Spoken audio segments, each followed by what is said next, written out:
Hi, I'm Amy Shue. I primarily concentrate my practice on estate planning, including wills, living wills, trusts, powers of attorney, and also probate and administration.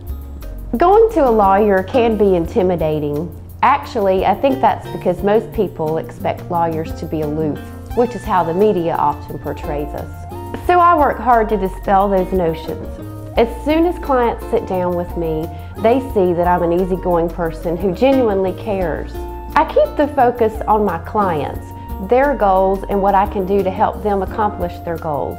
Inevitably, clients leave here happy and relieved because I've made an experience that they thought would be stressful surprisingly enjoyable.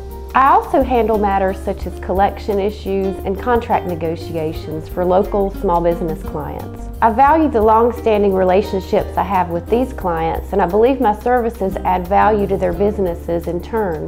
Living and working in Davidson, I feel very connected to this community. I enjoy helping people who have been my neighbors for years, and I enjoy volunteering my time with local groups. Some of these groups include the Lions Club, the Davidson Community Players, and the Lake Norman YMCA Board of Managers. And I appreciate that our firm encourages me to give back to our community. To schedule a consultation, please call our firm and allow us to discuss how we may help you. Thank you.